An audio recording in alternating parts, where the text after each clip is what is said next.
are gradually introduced to the pillars of the Islamic faith. They are taught about how to perform correctly the 5 mandatory Islamic prayers, the rules of fasting during the month of Ramadan, how to take the purifying shower after sexual intercourse, hagiographies of prophets and saints, Islamic eschatology. Eschatology, you know what it is, right? Eschatology is deals about what's to come after we join the other world. You know, that's like dealing with the end of the world, what's gonna happen, and the like, and so on. And we had 2 students who were like presenting on eschatology. They were talking about Yom Al Qiyam, and the other day here, and that's eschatology that they were talking about. So those who drop out of Quranic schools at early stages, like myself, you know, and certainly Omar here, after having learned the Maghribi Arabic script and the basic knowledge they need to perform their religious rituals, form the masses in many West African Muslim communities. So we did not grow up in the Daaray. So we learned Quranic school. We went to Quranic school. We know surahs. We know some down the way. We taught ourselves how to we kept learning. We kept learning about the religion, about our rituals, and how to perform them. But we dropped out of school Quranic school at an early age. At age 14, 15, 16, you drop out. So, and in many West African communities, that is the case. So, Ajami then, is generally the default writing system. So they use Ajami to write anything and everything about anything they involve into. If it's business, they use Ajami. If it's something else, they use Ajami always. So accounting, they use it for accounting, to write medicinal formulas, to write prayers, to anything they use, they use Ajami writing. So you can see that in Professor Fallungom here, he deals a lot with those type of Ajami scripts left behind by people who use them in use them as to write personal letters. They communicate with each other using personal letters, financial transactions, and various kinds of ephemeral Ajami texts. So despite the expansion of Western education in Africa, Quranic education remained the primary educational institution in Muslim West Africa. Because of the limited resources of local governments, and sometimes the resistance to Western education in some families, Quranic schools have been the most important educational institutions in many Muslim communities. So forever, people have been resistant to sending their children to Western schools. So they de facto, as Muslims, they send them to Quranic schools. So Ustaz has been one of those people who have been sent to Quranic schools only. They have not been to Western schools. The introduction of modern private Islamic and Arabic schools in West Africa did not affect the enduring impact of the traditional Quranic education. Most of these new schools are private. I just mentioned the school of Maria Manyas, but we have among us in the Murid community, Imam Mustafa Job also, he has a modern Quranic school because he introduced programs of mathematics, science, and all that, computer science, and all that into his program, in his curricula. And also you have Al-Azhar, which is led now by Sir Imam Mbake, which was an institution created by Sheikh Murtada Mbake, that have now a university, and they're now introducing new those subjects that were traditionally taught at Western universities and schools. So these schools emphasize religious and modern standard Arabic instruction. Some like Al-Azhar system, founded by Sheikh Murtada, who passed away in 2004, include the teaching of French foreign languages and vocational training in its program. However, when compared to traditional Quranic school, the impact of this modern Islamic school is minimal.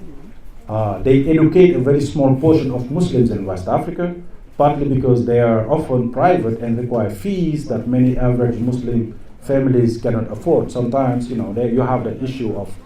fees that is required to go to those private schools. So in 2015, so I'm gonna just end up here and conclude before wrapping it up in Wolof. In 2015, the Senegalese government, realizing the significance of Quranic schools in the formation of local Muslim identities, attempted to modernize them in order to improve the painful lives of begging Quranic students called Taliban. So when many other organizations and non-profit organizations, even some are calling them an infiltration of European ideology into our Islamic system, the Senegalese government decided that it was going to reform and organize the Quranic school system. So, but the government had to suspend its project of modernization of Quranic schools across the country because of the strong resistance the project generated from powerful religious leaders and the National Organization of Quranic School Teachers, who saw in the government's plan a Western plot against Islam and the century-old Islamic education system. So this development highlights the significance of Quranic schools among West African Muslims. The existent trends suggest that West African Muslim attachment to Quranic school will endure, which means it will not stop. It will not change. Maybe some change will be brought in the methods of teaching but this tradition will be there forever, will everlast. So literacy in Maghrebi Arabic and Ajami scripts can be expected to continue to spread in West Africa. So to conclude, I'm going to say that Islam is almost like 1400 years old. It is ancient in sub-Saharan Africa. Contrary to what many people believe, that Islam in West Africa, people in West Africa, Africans, they don't understand Islam, they don't know Islam, so on and so forth. But it's been there almost like forever, since Islam,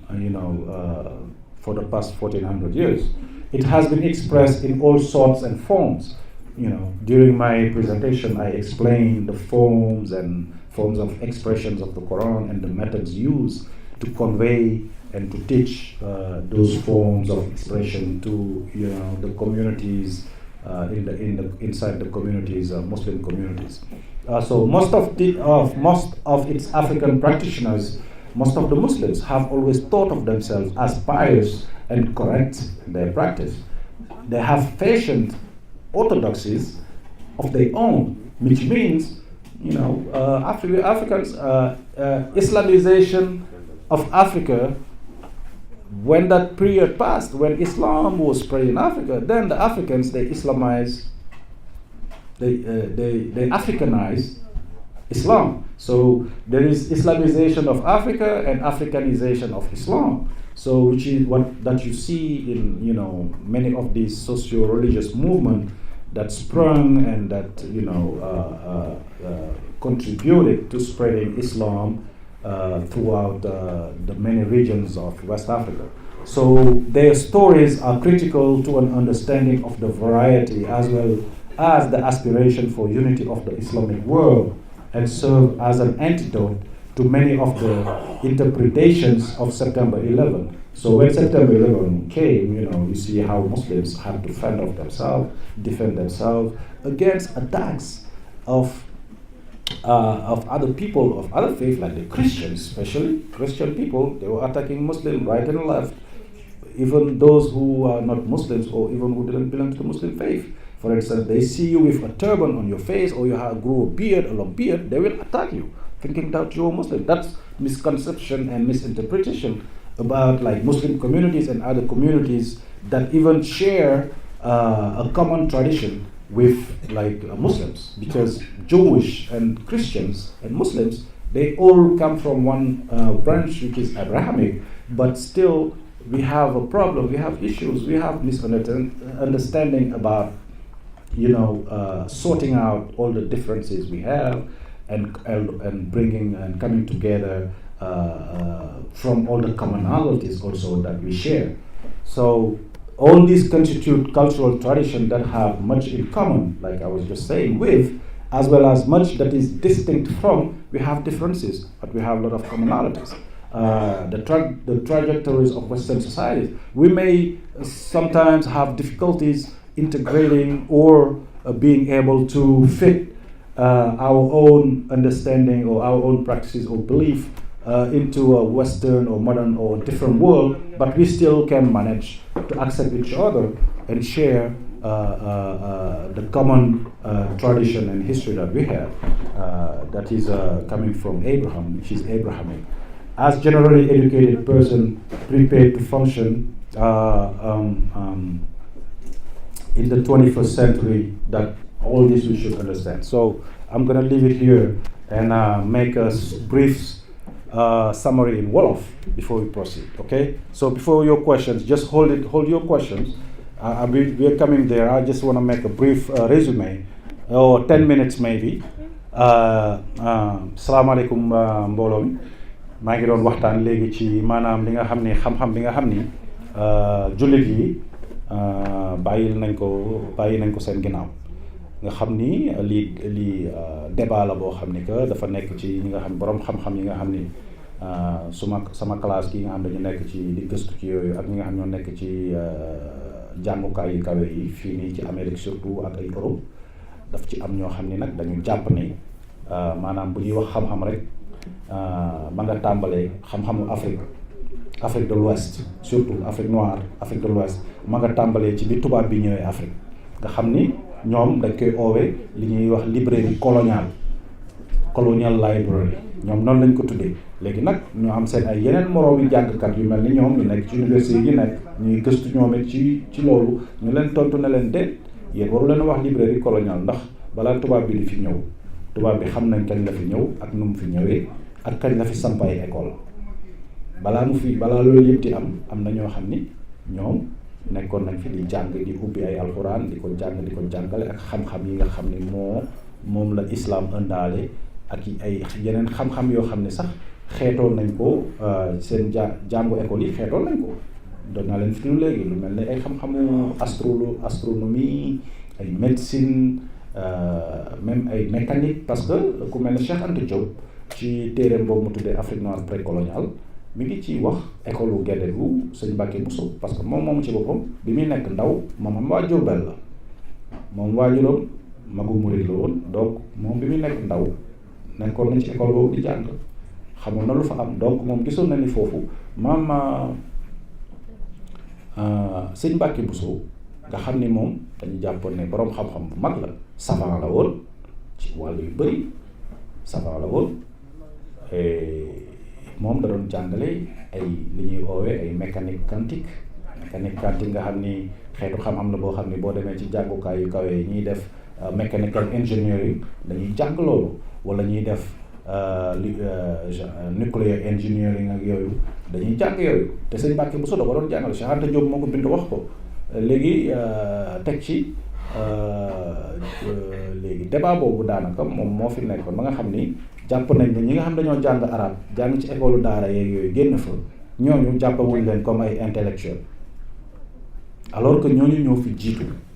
ñooñu seenu mbind yàgg na fi, xëy na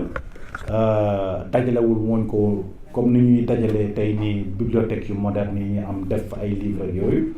waaye képp ñëpp xam nañ ni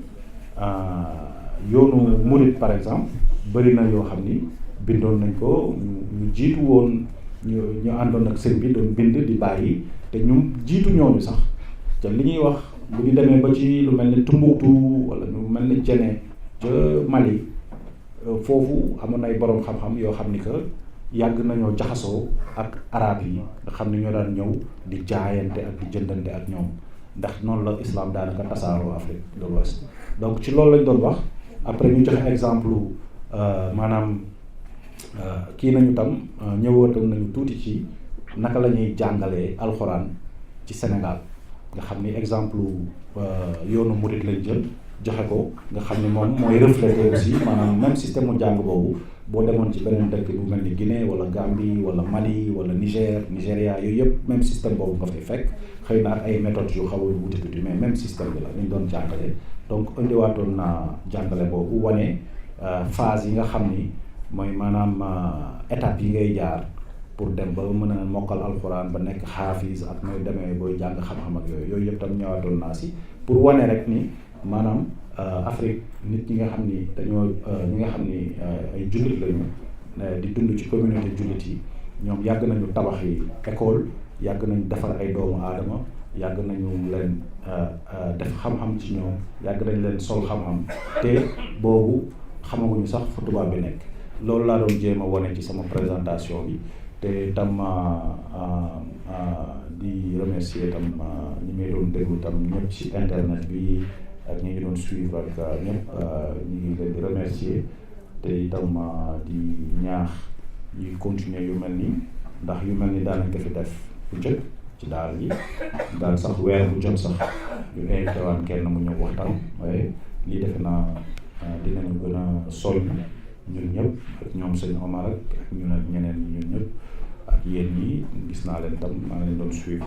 bien que teewu ma woon yenn présentation ñun maa ngi leen doon suivre ngoon bu nekk ci internet bi lu ñu leen di encouragé la ngeen di ci continuer te xam ne rek lii rek moo wóor xam-xam amul lu gën a wóor xam-xam ak xam-xam moom lu lay jariñ la ba keroog ngay sàngoo suuf wuute naag leneen loo mën a def même bu fekkee ne loo xam ne la da lay indil xaalis bu gaaw a gaaw bokkul ak xam-xam xam-xam moom lu lay jariñ la lu luy jariñ ñeneen la waaw ci wàll yu nekk nag donc moo tax ñu ngi leen di gën a encouragé ngeen di topp xam-xam te di ko wattu te di topp téere yi tam di liir lu bëri tey ndax amul dara loo xam ne ñu ngi koy wax rek te amul ñu jiitu woon ñoo xam ne xalaat nañ ko wax ko ba pare waaye li ñuy def mooy rek dañuy topp seen tànk ubbi téere yi yër leen xool li ñu bindoon bu ko defee ñu mun a xam ñoom fu ñu tegoon seen tànk ak ñun suñu jamono fu ñu toll naka lañ mën a jaar ba nga xam ni dinañu mën a continuer ñoom loolu ñu doon def donc loolu moo taxoon ma doon waxtaan tey ci thème bi ma doon wax nga xam ne mooy intellectual mooy Muslim intellectual legacy in West Africa Afrique de l'Ouest rek lañ doon wax nag mais Afrique yëpp la concerné africain yëpp li ma doon wax nii africain yëpp noonu lañ leen yenn tubaab yi jàppee woon ak même yenn africain yi nga xam ni dañuy gëstu ci wàllu xam-xam ak di ci bind ak yooyu noonu lañ jàppe woon africain yi nga xam ni ñoom alxuraan la ñu jàng ak dégg arabe ak yooyu noonu ñu jàppe woon leen ay intellectuel léeg-léeg daf may faral di ma dal fii ci sama gars yi ñu naan ma yéen intellectuel yi maanaam nee nañ man intellectuel la mais ñoom du yooyu intellectuel quoi ma ne la ma ko waxee rek ma ne la yow man nga yor intellectuel yow nag lan nga yow pourtant jàng nga de ni ma jàngee nga jàngee da ngaa jàng arabe rek man ma jàng ko tubaab mais yow tam intellectuel nga bul ma waxatee ne yéen intellectuel yi boo ma ko waxee ci nga bokk ñii ree donc loolu aussi conception la boo xam ni conception bu fausse la maanaam du taxaw daal ndax du ko jàng école rek la ñuy wax la ñu war a woowee intellectuel donc yooyu laa doon wax ak di ci ñëwaat ak di ko indi tey ni ci sama présentation maa ngi leen di gërëm di leen sant question nag ñu ngi bàyyi ma jox sëñ Omar tuuti mu am lu mu ci wax bu ko defee ñu jàll ci question bi jëlal kii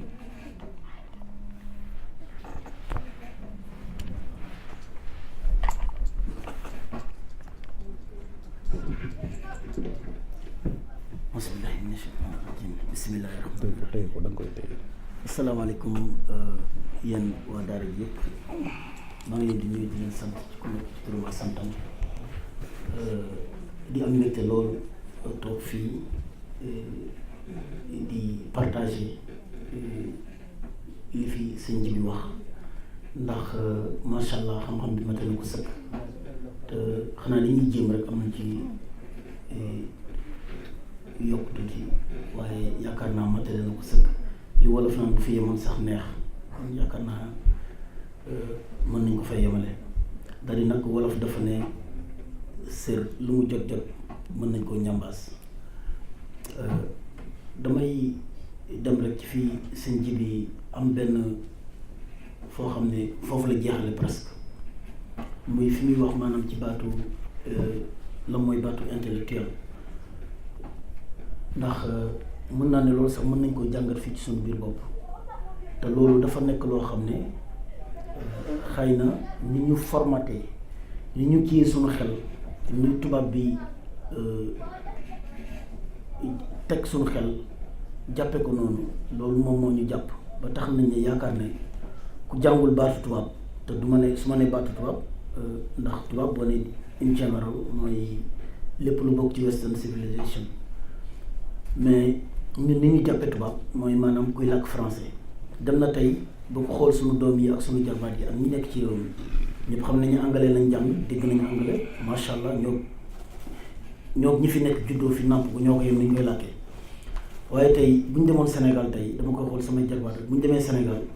boo leen làkkee baatu tubaab bu ñu la mën a tontu nit ñi dañ leen di reetaan dañ naan ñii jànguñu moom te jàng nañ waaye di làkk bi ñu jàng ak làkk bi ñu dégg ak li ñu xam Sénégal mu bokkut dem na ba ci fii sax boo xoolee même organisation yi fi nekk groupe yi fi nekk lu ñuy bind dañ ko tàmm ba nga xam ne lu ñuy bind dañ naan la boo ko bindee ci anglais ba pare dañ naan nañ ko bind ci français wala boo ko waxee ci mbooloo ba pare tax xool nañ ko fii ci daara ji ba tey su imam defee annonce ba pare ñu ne nañ ko làkk français pourtant français du loo xam ne sunu làkk la dañu koy imposer ñu nampuñu ko dañu koy imposer rek jox ñu ko te bu ñu fàtte ne bu ñu delloo rek lu mat téeméeri at ak genn wàll wala ñaar téeméeri at ci ginnaaw 200 years back we didn't speak French before our ancestors didn't speak French before mais le fait que colonisation bi imposé ñu loolu def loolu suñu bopp moo tax ñu jàpp ne képp ku làkkul tubaab rek doo intellectuel amoo xam-xam loolu nag gis nañ ni comme ni ko sëñ bi waxee loolu du wax joo xam ne wax ju tegu ci dara la maanaam li ko laloon yépp mooy dafa amoon lu ko jiitu woon mooy racisme ndax der bu weex mësta jàpp nit ku ñuul muy dara boo xoolee li indi colonisation bi ci Afrique bi ñuy njëkk a ñëw Afrique li ñu indi woon dañ ne woon dañuy ñëw pour civiliser africains yi loolu la ñu waxoon parce que dañoo jàppoon ne ñun africains yi suñuy maam ay barbares lañ ay sauvages lañ donc bi ñu ñëwee noonu lañ duggee biir Afrique mais comme li ñuy wax rek nit lu jar di moytu la ndax nit dafa lëndëm nit ni muy ñëwee ci yow li ngay gis ak li muy ñëwee ci yow ñaar ak intention bokkuñu bi ñu ñëw dañuy civiliser bi ñu ñëwee ba def fa ay ab diir ñu ne léegi dañuy indil seen diine ndax diine yu ñu gis Afrique muy ay païens lañ maanaam ay xërëm lañuy jaamu gëmuñu yàlla ñun ay xërëm ak ay jinne ki rab lañuy jaamu donc léegi jóge nañ ci état bu civilisation bi civiliser africain yi léegi dañuy ñëw pour jàngal ñu diine pour wax xamal ñu lan mooy yàlla biñ demee ba ci biir mais loolu yëpp ci biir am na leen lu ko lalaat te diñ ko gis biñ demee ba ci biir ba loolu ci biir ci lañ ubbi bunt maanaam léegi ñu njëkkoon di ñëw ñooñu ay prêtre lañu woon ak i nitu diine lañu woon ci loolu lañu lëmba woon mais biñ demee ba ci biir gis nañ ne loolu benn terrain bu ñu doon préparé la rek pour mën a indi li nga xam ne mooy seen armée ak seen gawar pour mën a jël teg seen loxo ci alalu Afrique. seen i jaaykat maanaam ci lañ commencé nag nga gis ci lañ commencé exploitation Afrique mu dem ci slavery ci esclavage ñuy jàpp suñuy maam di indi Amérique li ñu doon wax le commerce triangulaire mooy maanaam commerce boo xam ne dañuy jóge ñoom Europe indi seen i sàngara ak seen i suukar ak seen i seetoo indi ko Afrique jël suñuy buur yi nga xam ne ñoom xëy na peut-être mën naa ne xëy na seen xel yegguloon foofu ndax seen gis-gis yegguloon foofu ñu ñëw jox leen ko ñoom ñu jox leen ay nit ndax bakkanu doomu aadama ku koy jël di ko weccoog alal yaakaar naa sa gis-gis soriwul su ko defee ñoom ñu jël ñooñu nit ñoo ñuy jàpp indi leen fii Amérique ñu ñëw fii bu ñu ñëwee Amérique ndax boobu Amérique fekk na découvrir nañ ko en 1492 Christophe Colomb découvrir na Amérique in 1492 la ko découvrir donc ñu gis ne ñoom pour ñoom jàpp nañ ne terre vierge la alors que doon terre vierge parce que fekkoon nañ fi ay indien donc bu ñu fa indee nit ñooñu ñu ñëw ñu fiy jàpp di fi bay suukar lu mel ni canne à sucre boo demee ci Amérique du Sud lu mel ni bu dee fii ci Amérique du Nord ñu fiy bay gerte yeneen ak yeneen yu demee noonu xaalis bi ñu ciy am donc mu nekk loo xam ne da ngay liggéey loolu nit ki te doo ko fay dara muy bénéfice bu dul jeex jël alal jooju yóbbuwaat ko Europe donc loolu moo indi woon commerce triangulaire mais loolu benn lu ndaw la rek lu ma bëggoon a indi pour xamal leen na rek maanaam colonisation bi noonu la duggee biir Afrique donc bi mu duggee Afrique ñu formaté suñuy xel jàppale ñu ne lépp lu bokkul ci tubaab lépp lu weex maanaam du lu baax du xalaat ci noonu ci lañ jógee ba ne am na boroom xam-xam yu bari sëñ Djiby wax na ko ndax boo demee Tombouctou tey Tombouctou ñëpp xam ne centre bu dee centre d'apprentissage wala centre bu ñuy jàngee boo xam ne centre de formation bari na mën nañu ab université la woon. moom la woon voilà université bu mag la woon comme ni université moderne yi mag yi université yu mag yi actuellement ni ñu mel. noonu la mel xam nga boo nekkoon mu nekk première université ci région Sub-Sahara mooy maanaam lu bokk Sahara ci désert Sahara jëm suuf mu nekk université bu fa gënoon a mag nit ñi di fa jàng ay borom xam-xam yu bari génn fa ñu bind fa ay livre bind fa ay xam dem nañ fa ba nga xam ne génn nañ fa ay théorème mathématique yoo xam ne gars yi mësuñu koo gis fenn ba tey il a fallu plus de 50 ans wala 100 ans après la ko ay borom xam-xam mathématique génne alors que foofu génne woon nañ ko ay théorème mathématique yoo xam ne génnoon na foofu Tombouctou te ñooñu luñ doon jànge ci wàllu ci njàngum arab lañ doon jàng ci njàngum ci diine moo ko laloon lañ doon bind ci wàllu ci arab lañ doon jànge ci muy centre Tombouctou boobu mu amoon ay daara yu bëree bëri yu bëri jar ay borom xam-xam yu bëri jaar fa boo fa jógee nga ñëw biir Sénégal pour ñu xamul Tombouctou mi ngi nekk ci dëkk bu ñuy wax Mali nekk ci nooru Mali ci digg désert nekk nag foo xam ne dëkk bu tàng la tàngaay bu fa nekk mara dem si moom xëy na ku sant Fall wala ku sant Diagne doo ko ñene waaw moo gën a tàng Touba foofu tàngaay bu fa nekk moom xel waa Baye Moustapha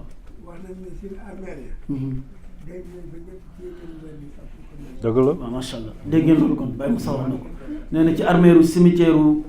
Tombouctou denc nañ fa 333 wàllu yoo xam ne denc nañ leen fa du noonu Baye Moussa wax loolu ko waaw ñetti téeméer rek fanweer ak ñett ah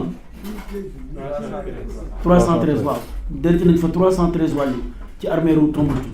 donc loolu xam ngeen ne foofu du ak neen mais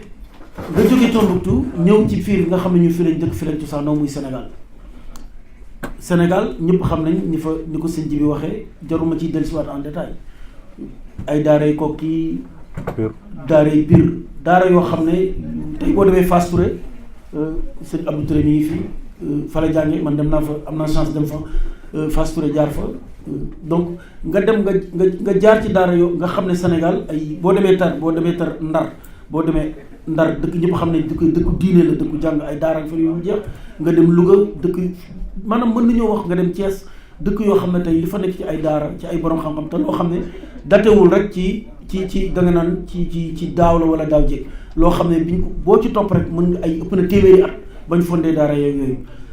ni ngay limee fii ci université américaine yi ngay dem ci université américaine yi ñu lay wax this university was founded like or established like 1852, 1851, 1850 or 17 something. The same thing can apply to those Dara. They were founded like almost like 200 years ago, 150 years ago. Thousands of years. xam nga donc loolu mu war la ne rek mbirum xam-xam ak mbirum jàng rek amoon na ñun amoon nañ ko Sénégal am nañ ko ci biir Afrique de l'Ouest te loolu valable Sénégal valable Tombouctou mi nga xam ne moo nekk tey ci biir Mali xam nga temps yooyu mu nekkoon ci je pense ci l'empire Songhai la woon. nga xool loolu aussi moom moo valable ci yeneen dëkk yu bari boo demee Nigéria boo demee Niger boo demee Dahomey boo demee ci dëkk yu bëree bëri boo demee Guinée lu bëree bëri dëkk yooyu loolu moom moo fa valable donc loolu dalay nga dem Mauritanie ñëpp xam nañ ne bu ñuy wër centre xam-xam ak jàng xam-xam lu jëm ci diine te boo nee diine du julli ak woor rek diine dafa jàpp ci domaine yëpp maanaam lépp luy domaine xam-xam rek diine laal na ko tey boo duggoon ci alxuraan lépp lu ñuy tey jëfandikoo wala muy xam-xam bu ñuy jëfandikoo ci kaw suuf rek boo demee ci biir alxuraan suñu borom bind na ko ci biir alxuraan wàcce na ko wala junjoon na ko ci biir alxuraan da-di kay xëy na nit ñi ñoom ñoo seen xam-xam moom moo yeggagul foofu te loolu ñëpp xam nañ boo demee tey ci Mauritanie mën nga ko faa gis mën nañ la ko faa génneel ay borom xam-xam yoo xam ne ëpp na ay ñetti téeméeri at bindoon nañ ko tamal ko fa kon loolu mooy li nga xam ne dañ koo war a jël ñun xam ne intellectuel baatu intellectuel du baat boo xam ne dañ ko war a féetale rek ki nga xam ne mooy jàng tubaab di làkk tubaab déedéet baatu intellectuel boo toppee ci étymologiquement intellectuel baat bi mi ngi jógee ci làkku grec ci langue latin mi ngi jóge ci baat bi mi ngi jóge ci li ñuy wax intelligentsia mooy lan mooy luy jóge ci xel loo xam ne ci xel lay jóge ci luy xalaat donc lépp loo xam ne nit ki day xalaat di bind rek mën nga ne intellectuel la intellectuel nag ñu bari lañ koy jaawaleeg lettré tey mën ngaa reetaan nit parce que il est illettré en français donc mën nga ne mënta bind ci français wala il est illettré en anglais mënta bind ci anglais wala nga ne ma ne il est illettré en arabe mënta bind ci arabe mais ki nga xam ne jàng na loo xam ne mën na cee xalaat mën cee teg ay concept mën cee teg dara ba mën cee liggéey dara wala mu cee xalaat bu mën cee wax dara luñ ko jox mu xalaat ci loolu kooku intellectuel la mais nag intellectuel la ci làkk boobu ndax intellectuel dafa bëri ay domaine donc loolu la mais bu ñu jàpp ne rek ñun li ñu tubaab bi naxee que ne ku jàngul tubaab bi doo intellectuel déedéet loolu lu ñu war a xeex lu ñu war a dindi la boo xoolee sëñ Djiby mi xam ne dara ci li may wax ñi jàngee Sénégal demoon na Sénégal ñi nga xam ne dañ doon jàng arabe dem am seen bac comme ñi jàng école français am seen bac dem ay Égypte dem ay ci réewu naar yi ay Tunisie ay Algérie ay Maroc wala ay Arabie Saoudite wala ay Irak dem jàngi bu ñu jàngee ba ñëw duñ leen considérer comme des intellectuels ba il a fallu presque mën naa ne ci nguuru Senghor bi muy jeex ci nguuru Abdou Diouf ci lañ leen soog a intégré ci éducation nationale mais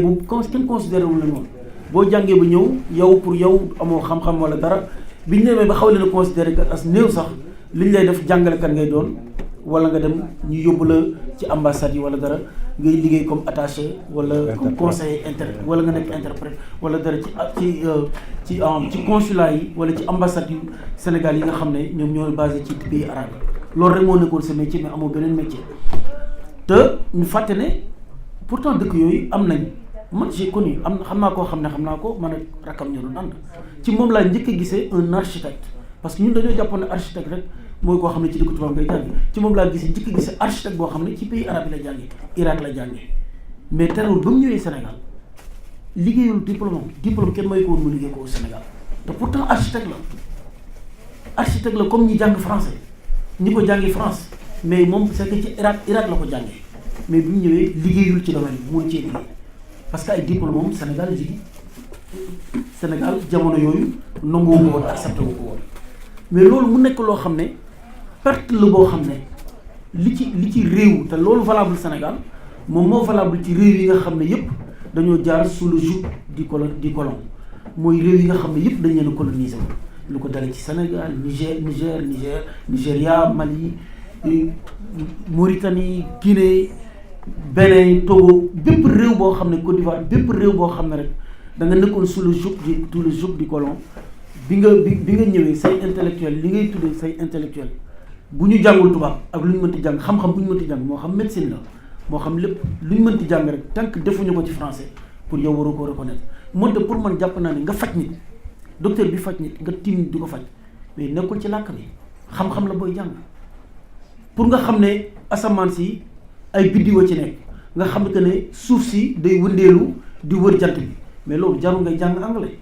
jarul ngay jàng français jarul ngay jàng arabe mën nga koo jàng ci làkk bu nekk l'essentiel est que xam-xam bi na nga ko xam loolu nag ñun loolu ci foofu lañ jëloon ñu jël ko def ci suñu xel que ne nit ki lu mu jàngul lu dul tubaab lu dul français rek kooku du intellectuel loolu nag mu nekk loo xam ne war nañ koo xeex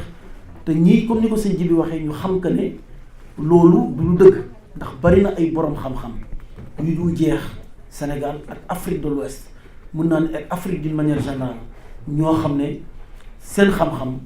màcc na ci domaine yëpp te dégguñu woon tubaab làkkuñu woon tubaab boo ñëwee laajee seen tur ci français sax duñ la mën a tontu te meneen domaine boo leen dugg ñu te domaine boo leen jox mën nañ cee liggéey ci loolu li ma ci mën a wax nga xool ku ñuy wax ku mel ni Cheikh Anta Diop ci livre bu mu bind en 1981 in 1981 Cheikh Anta Diop, for those who don't speak French, I'm just going to say it in English. He wrote the book. The book was called Civilization or Barbarism. ci livre boobu lu mu ciy wax mooy day répondre tubaab yi day tontu tubaab yi surtout am na kenn sànq Djiby am na kenn ku mu wax ku ñuy wax Cheikhoul mu wax que ne maanaam nit ku ñuul participé wul dara ci civilisation addina bi Cheikh Anta Diop ci livre bi mi ngi ciy tontu bien que cité wu ko nommément mais mi ngi koy tontu pour xamal ko ne ko Afrique li ñu participé ci civilisation monde bi amul benn réew bu ko si participé ndax benn xeet participé ko waaw kay ndax boo xoolee moom li muy njëkk a bañ mooy que ne d'abord ñi ba jàpp que ne Égypte muy fi ñuy wax Misira ay nit ñu weex lañu woon Cheikh Anta Diop weddi na loolu que ne ay nit ñu ñuul lañu woon tey ñoom ñëpp xam nañ ne Égypte tey boo demee ci ñëpp les grandes pyramides d'Égypte tey ba tey nii may wax ak yow intellectuels yi ak les grands mathématiciens dañ fay dem di xool pyramides yi di xool nan ni mu orienté woo ak ni ñu ko tabaxee nga xam ne lii du woon loo xam ne rek ay nit dañoo ñëw rek jël rek di tabax di teg ci xam-xam bu wóor lañ ko tegoon ci ay calcul mathématique yu wóor lañ ko tegoon ci ay théorème lañ doon jël di ko appliquer ba tax ñu tabax kii pyramide yooyu tey ndax pyramide yooyu tey benn boo ci bëggoon a jël tey bi ko répliquer moo xam nga ne da nga koy jënd fii États-Unis ñu tabax ko fi wala nga yóbbu ko France wala dëkk boo ko bëggoon a tabax tey muy Sénégal di nga indi ay boroomi xam-xam di nga indi ay matériel di nga ci teg ci ay ordinateur di nga indi ay théorème yoo xam ne dina la jëlal ay heure ay milliards yu dul jeex ci concept bi rek balaa nga koy mën a tabax te pourtant ñoo ni ko doon tabax tegoon ko ay égyptiens lañu woon Cheikh Anta Diop nee na ay nit ñu ñuul lañu woon te dégguñu woon tubaab làkkuñu woon tubaab kon ñu xam que ne xam-xam yàgg na ci àddina te xam-xam yàgg na ci Afrique occidentale te taxul woon ñu doon dégg tubaab di làkk tubaab loolu dañ koo jël def ko suñu xel nañ ko dindi ci ñun ndax comme li sëñ Djiby wax sànq boo toogee da ngay wax ak nit fii mun na la yéen intellectuel yi te pourtant moom mi naan la intellectuel xam nga oustaz mi tey bu toogee tey naan ma yéen intellectuel oustaz moom mu ëpp xam-xam foofu kooku waruma taxaw naan ma yéen intellectuel tey boo toogee Cheikh Bass mi toog wala nga toog Cheikh Abdou Khadir mi toog ñu toog naan ñu mën a Djiby yéen intellectuel yi da tax ñu naan ñu ay intellectuel ñoom ñoo ñu ëpp xam-xam li ñu jàng xamuñu ko li ñu jàng ñun jànguñu ko xëy na kay di am domaine boo xam ne ñun jàng nañ ko ci beneen làkk lañ ko jàngee ci domaine boobu dañ cee lettré la waaye bu dee ci jëmmi intellectuel rek ñoom ñoo ñu ko gën a doon fuuf loolu nag comme li ma waxoon sànq rek sëñ Djiby wax ko mooy loo xam ne dañ ko formaté ci suñu xel tubaab bi jël ko def ko suñu xel ñu nekk loo xam ne war nañ koo xeex war a bañ a xeeb suñu bopp te xam ne ñun am nañ xam-xam bi yàgg na ci suñuy dëkk tubaab bi dafa ñëw fekk ko fa ndax tubaab bi muy ñëw Afrique di dugg si Afrique di ñu coloniser dañuy civiliser d'abord ba pare ñëw ne encore dañuy christianiser ba pare ñëwaat encore coloniser ñu militairement et économiquement ñooñu ba ñuy ñëw ba terewul fekkoon nañ fa suñu diine ak suñu islam ak ay borom xam-xam yoo xam ne jàng nañ ci domaine yooyu tey boo demee Daaray Kaamil sëñ Djiby wax na ko sànq xam-xam booy wut ci àddina du ci problème wu lu jàpp ci mbirum géographie lu bakk ci mbirum médecine lu jàpp ci mbirum philosophie domaine boo dugg rek tey boo demee Daaray Kaamil Touba mën nga ko faa toog jàng ko fa tey boo demoon tey nii may wax yow suba altine boo jël avion gën a cëpp dugg biir Touba dem Daaray Kaamil du ñàkk na di nga fa fekk ay étudiants yoo xam ne ñu ngi jóge Europe wala Amérique wala ñu jóge université Dakar wala université Saint-Louis wala bu Thiès wala fenn ñëw fa di def seen thèse wala dara di ñëw di gës foofu ci Daaray Kaamil te kon waroo jàpp kon est-ce que mën ngaa toog jàpp ne Daaray Kaamil bii du ñu ay intellectuel wala nga jàpp ne Daaray Kaamil mi du bibliothèque parce que li ñu fa bind yëpp arabe la déedéet tey Daaray Kaamil boo doon xool bibliothèque gënu ko riche li fa nekk ci nawlees ci xam-xam boo ko doon pesé tey xajul ca balance tey kii bi suñu yaakaar di Cheikh Ahmadou Bamba Khadim Rasoul yàlla nañ ko suñu borom fayal li mu bind kan moo mën a taxaw nit xel mën naa taxaw nit taxaw jàkkaarloo yow naan la Cheikh Ahmadou Bamba du intellectuel kooku ëpp na ci làmmiñ sax nit di ko wax wala xel di ko xalaat te pourtant noonu la ñuy tubaab bi jëlee formaté la suñu xam jàppal ñu suñu xel def ñu ko ne képp ku dul làkk tubaab wala ku déggul tubaab rek doo intellectuel donc loolu mooy li nga xam ne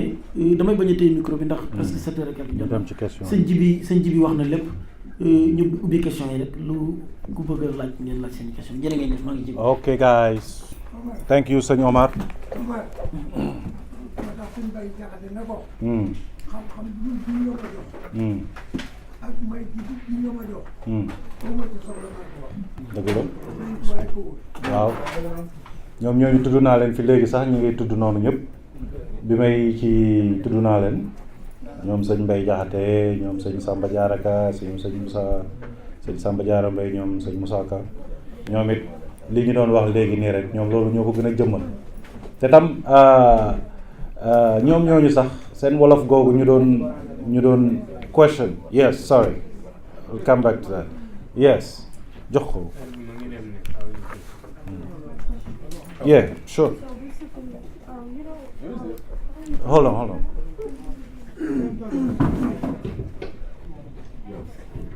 in West Africa, Islam came to West Africa, right? Say- Islam came to West Africa. say it again Islam. just hold this mic straight yes Islam came to West Africa you said So these countries in West Africa like Liberia, Ghana, Nigeria, they have more. They have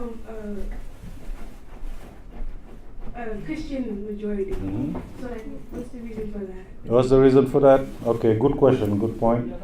Liberia was created by the United States, right, in 1822. You didn't know that? Liberia was land purchased by the United States in 1822, and it was like an outpost, another country of the United States, where emancipated slaves. Before the emancipation, the 19th Amendment was written to abolish slavery. There were already slaves who were emancipated, who got their freedom, and they didn't want to stay here. So they were shipped there. Also, those slaves who were like troublemakers, like Ned Turner type, Ned Turner, right? Ned Turner type slaves. If they catch them, if they don't kill them, they will catch them and ship them to Liberia. So, but for Ghana, Sierra Leone, and all the Central Africa side, because those West Africa, Ghana, because those who are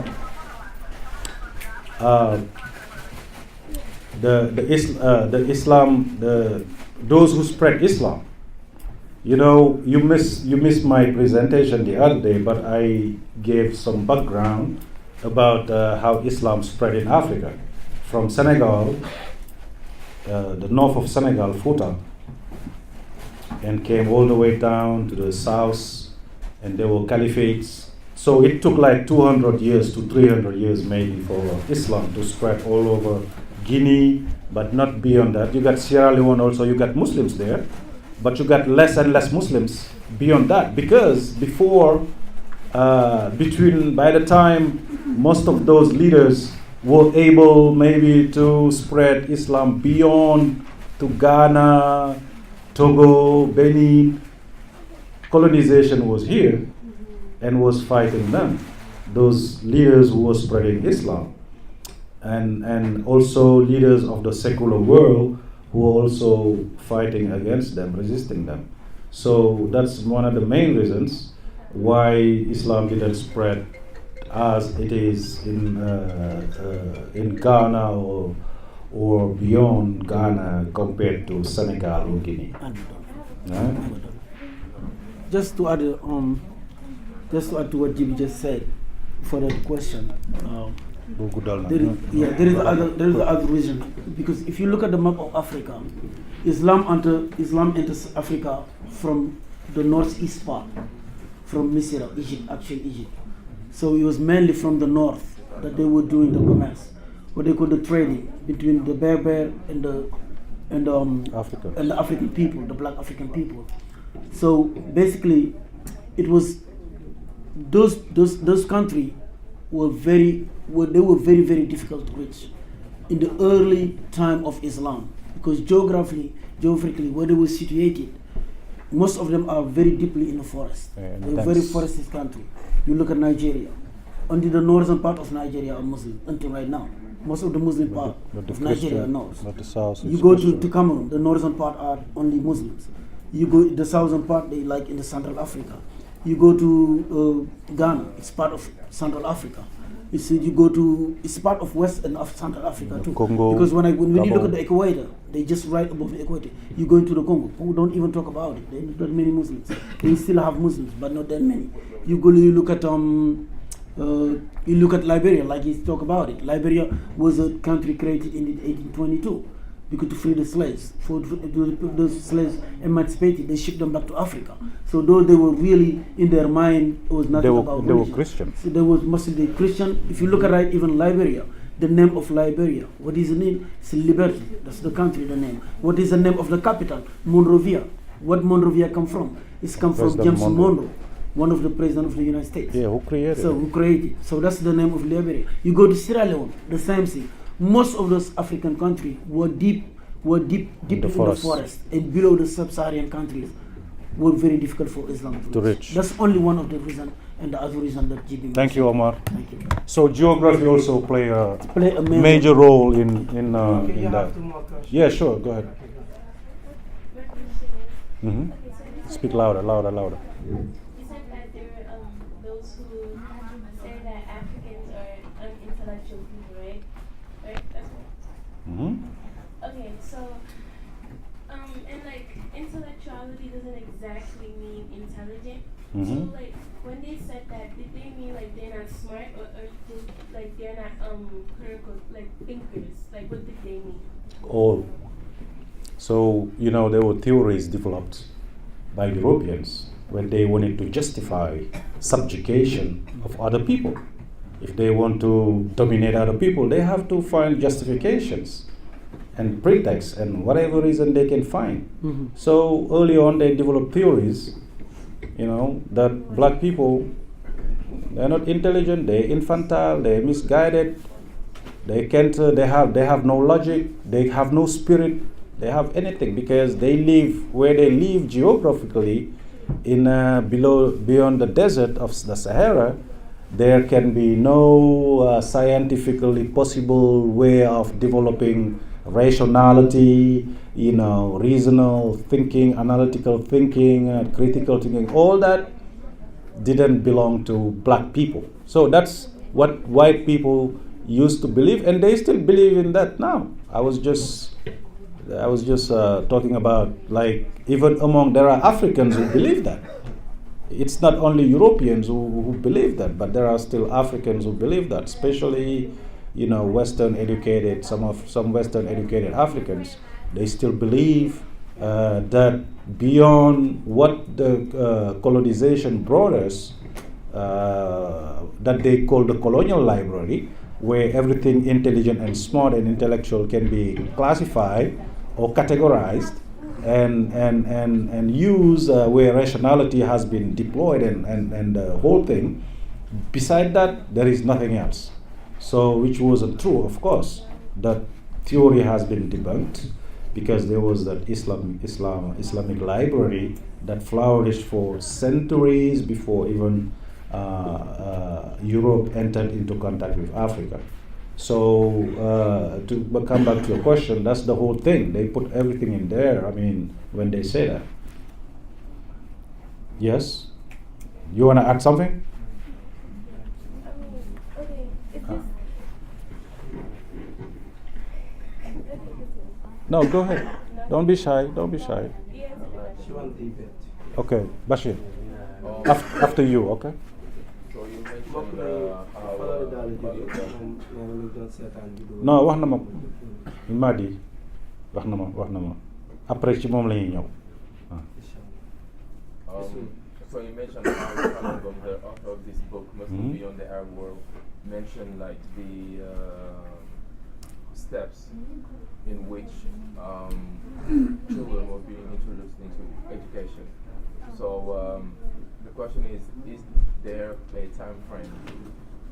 in which like those steps are being taught in, like, for example, from 5-year-old to from 5 years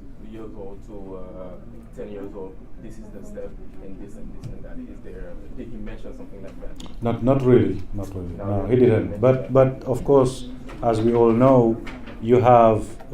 sometimes a time frame. They will tell you, from 7 to 12 or 14, the child can memorize the Quran.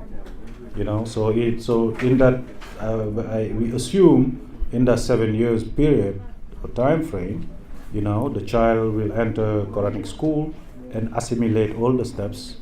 all the way to the point where he can memorize and copy out of memory, write out of memory a copy of the Quran, of the book. Yeah, maybe 7 to 8 years. That's usually what I hear from people who've been to Quranic school and stuff. They will tell you usually 7 years, 8 years. Probably, if you're disciplined, of course, and focus, you can, in that time frame, achieve that. But if you're not, maybe you stand there longer, 10 years, 11 years, 12 years, because you have not the discipline, and you don't want to follow rule or order or whatever that your teacher will set for you, all the guidelines he puts there for you. If you don't follow it, you may stay there longer. So you got another one? Yeah, sure. What were the most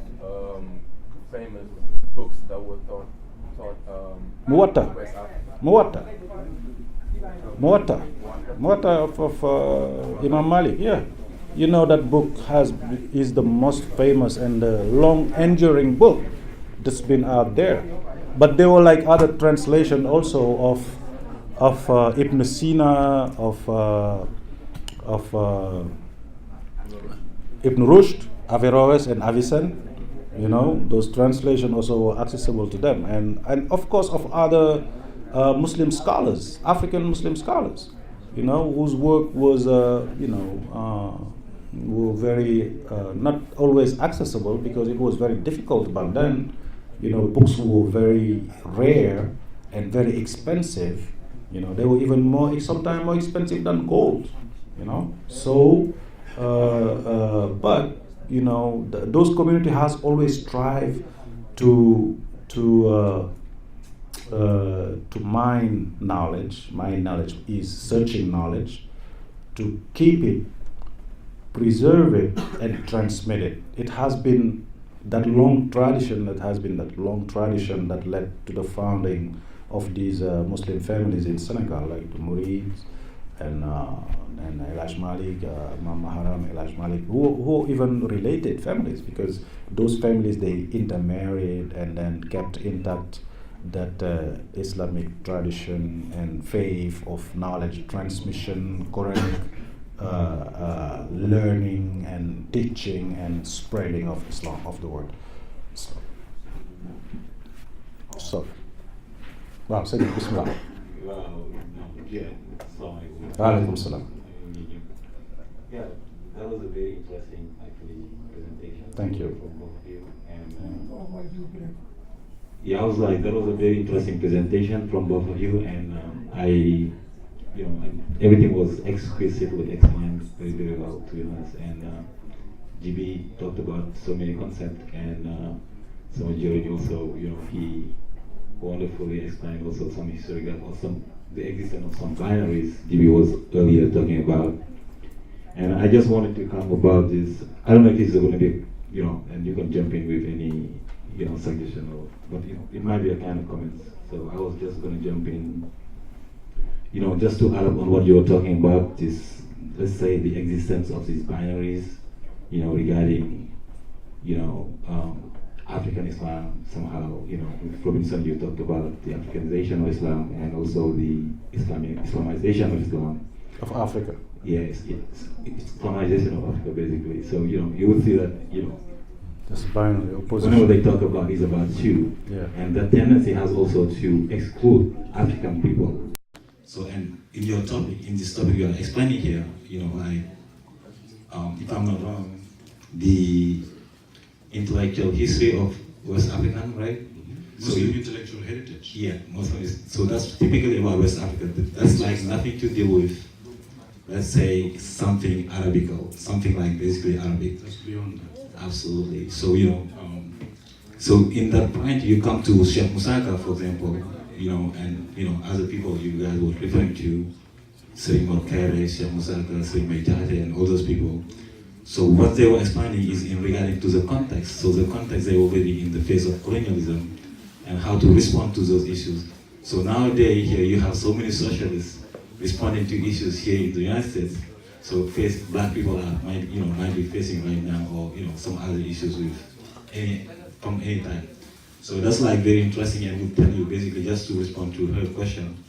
and about basically how African people are not only like speaking Arabic language, but they are intellectual because they are writing about some issues people are facing, or let's say facing in their countries. So that's like something I just wanted to add. And if we come to Cheikh Musaka's use of, Falungom was talking about it in his book, let's say, beside Harbi, Natoli Kerkran, for example, Natoli Kerkran, so it's about not to being like something, a challenge, for the path to reach out to another level of, something like that. So, yeah. So, yeah, I just would like to thank you about it, and that was very informative for me, and I do my research on this aspect, basically. Thank you very much. Yeah, And we're glad that We are always glad to, bring our, do research and bring our insight on issue. But coming back to Serigne Musaka, even it wasn't only colonialism, because I don't agree that these people only were challenging colonialism. No, they were not challenging colonialism, because the first issue, even Sheikh Ahmadou Bamba, Serigne Touba, people are always saying and looking at him as somebody who was challenging colonialism. No, because Falungom tried to come bring up those issues for him. Even before the Serigne Touba was being challenged by, he was facing colonial, obstacles. He already faced obstacles with his own people. So the same moral issues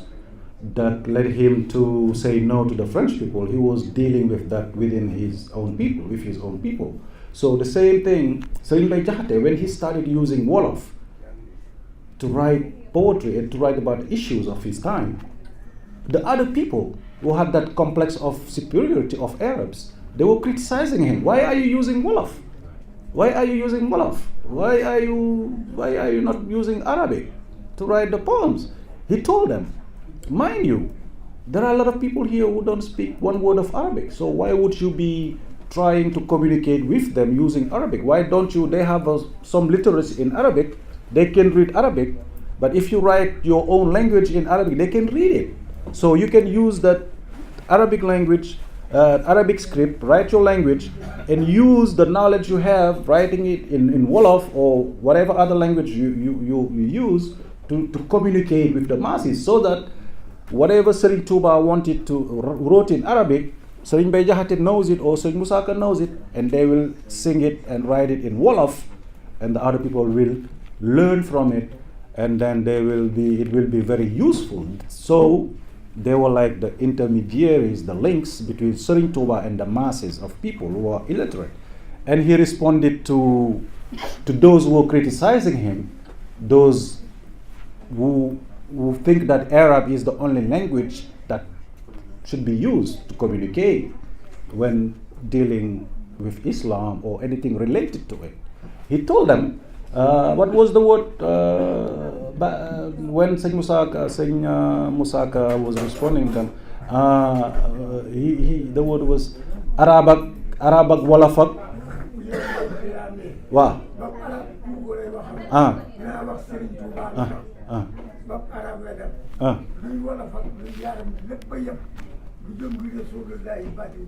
dégg nga mu ngi noonu waaw jërëjëf ba sëñ Amar voilà loolu la leen tontu. Donc pour wan ne la que langue yëpp ñoo yem, benn sutul moroomam, langue yëpp a saf xorom, moo tax ñoom ñu daan woy ci seen làkk. te loolu ba léegi tey nii am na ay réew yoo xam ni réew yu jullit lañ boo fa demee boo demee Turquie lu ñuy làkk seen làkk boo demee Iran lu ñuy làkk boo demee Afghanistan lu ñuy làkk boo demee Indonésie lu ñuy làkk Indonésie ñoo fi ëpp jullit mais donc kon ñun tamit war nañu bàyyi xel sunu làkk yi di ko jëfandikoo ndax sunu làkk yi aussi am nañu loo xam ne que ci la ñuy gën a gaaw a jàng ci la ñuy gën a gaaw a mokkale kon ñu yemale ko fii ñu leen di sant yéen ñëpp di leen gërëm di leen jox dox daje ba beneen incha allah jërëjëf sëñ Omar.